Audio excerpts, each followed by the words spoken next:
Knowing your credit score changes. Nothing looks harmless until it changes how risk feels. What decision is it training you to make? Knowing your credit score changes. Nothing is only the surface. What changes before the decision starts to feel inevitable. And unless the machinery behind your money changes, the old number can come back. That is the strange power of a credit score. It feels like a verdict, but it is really a delayed receipt. Millions of people check that receipt, feel relief or panic, then return to the same payment dates, card balances, and avoidance habits that created it. So the useful question is not, what is my score? It is, what behavior keeps producing this score when I am tired, distracted, or short on cash? Today we are going beneath the number because information can describe your financial life without changing it. Credit scores matter. Lenders use them to estimate risk, and the number can influence whether you qualify and what borrowing costs. But importance is not the same as agency. A bathroom scale matters too. Staring at it does not prepare dinner or take a walk. Credit monitoring has a similar trap. It converts a complicated financial system into one clean number, then gives you a tiny emotional reward for checking. The number feels measurable, official, and controllable. Yet the Federal Reserve's explanation of scoring makes the direction clear. The model summarizes information already recorded in your credit file.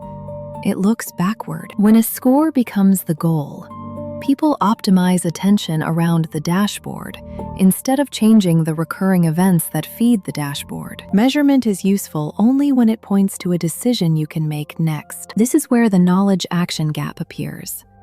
Surveys repeatedly find confusion about what actually affects a score, but even perfect knowledge would not erase the gap, because most damaging moments do not feel like credit decisions. A late payment might begin as an overloaded week. High utilization might begin as groceries landing 3 days before payday. An ignored statement might begin with a little burst of dread that makes someone close the app. We imagine a rational person receiving better information and making a better choice. Real people make choices inside calendars, cash flow shortages, family pressure, fatigue, and shame. The score arrives after those forces have already done their work. Education helps, but education without friction removal asks the most stressed version of you to become the most disciplined version of you at exactly the wrong moment. Then there is the feedback problem. Good behavior can take time to appear, while one new balance or reporting change can move the number in a direction that feels arbitrary. That delay weakens learning. If you touch a hot pan, pain teaches you instantly. If you lower a card balance today and the bureaus receive updated information weeks later, the lesson is blurry. Score volatility can make people chase explanations, refresh apps, or abandon a plan that was actually working. The emotional sequence becomes familiar. Hope, checking, disappointment, avoidance. And avoidance is expensive because the tasks that protect credit are usually boring and time-sensitive. The solution is not to care less about the score. It is to stop demanding that the score provide daily motivation. A delayed metric should guide occasional review, not become the steering wheel. Credit advice often sounds moral. Be responsible, live within your means, pay on time. Those phrases hide the unequal conditions beneath the same number. Research with mothers on low incomes describes confusion, constraint, and the emotional weight attached to credit. Newer work also suggests that credit outcomes can carry traces of the environments in which people were raised. None of that means personal choices are irrelevant. It means the system grades outcomes without explaining every constraint that produced them. If your plan assumes unlimited slack, one emergency can destroy it. A better plan starts with your real margin. Income dates, essential bills, minimum payments, and the weeks most likely to break. Shame asks, what is wrong with me? Design asks, where does this system fail under pressure? Only the second question gives you something useful to change. So what actually sits beneath the score? 4 repeatable systems. First, payment timing. Whether at least the required amount arrives by the due date. Second, revolving balances. How much available credit is in use when balances are reported? Third, account stability. Whether new applications, closures, and old accounts are handled deliberately. Fourth, error detection. Whether the information in your reports is accurate. Notice what is missing from that list. Checking the score every morning. The FTC's consumer guidance emphasizes the report and the behaviors recorded in it. That distinction matters. Your score is a compressed signal. Your reports contain the events. When the signal looks wrong, inspect the events. When the events are accurate but painful, redesign the recurring behavior. You do not need to worship the algorithm. You need a boring system the algorithm can observe. Start with timing, because memory is a weak financial control. Put minimum payments on autopay where it is safe.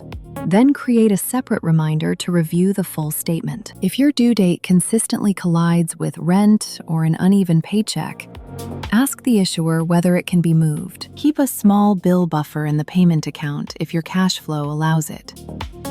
These changes are not glamorous, but that is the point. They transfer the job from future willpower to present design. Autopay is not permission to stop looking. It is protection against a predictable lapse. The review reminder catches fraud, rising balances, and subscription creep. The automatic minimum protects the deadline. The deliberate review protects the plan. Together they turn a vague intention, pay on time, into 2 events that can survive a difficult week. Next, make balances visible before they become a surprise. Choose 1 weekly checkpoint, not 10 anxious checks a day.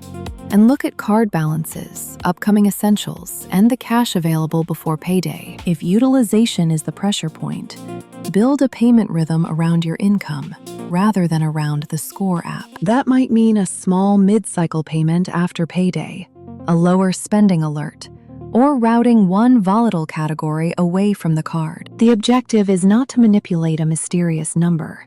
It is to prevent a balance from quietly becoming a permanent claim on next month's income. A weekly money checkpoint is short enough to repeat and broad enough to catch the story early. Scores are downstream. Balances, dates, and spending decisions are upstream. Put your attention where a choice is still possible. Finally, separate monitoring from action. Review your credit reports on a calm schedule and investigate errors or unfamiliar accounts. Review the score less often, monthly or around a real borrowing decision, and write down the explanation you believe connects behavior to movement. Then test that explanation over time. This keeps a temporary fluctuation from hijacking your week. It also exposes the uncomfortable truth that some changes require patience. A good system can be working before the number rewards you. Track the behaviors you control. On-time payments completed, balance trend, buffer size, and whether you reviewed the report. These are leading indicators. The score is a lagging indicator. Investors understand this distinction in business, but people often forget it in personal finance. Manage the process, then use the result as evidence, not identity. Here is the whole reset. 1. Automate the minimum and review the statement. 2. Align due dates and payments with your actual income rhythm. 3. Hold one weekly checkpoint for balances and upcoming pressure. 4. Review reports for accuracy and treat the score as an occasional summary. If you are already in crisis, the right next step may be talking directly with creditors or a reputable nonprofit counselor, not optimizing a dashboard. The larger lesson reaches beyond credit.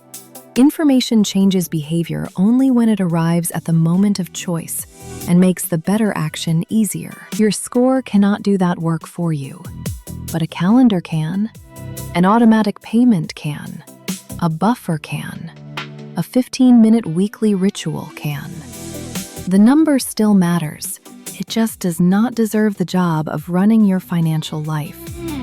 Build the machinery first, and let the score become what it was always meant to be: evidence. If this changed how you see money, subscribe for more wealth psychology stories.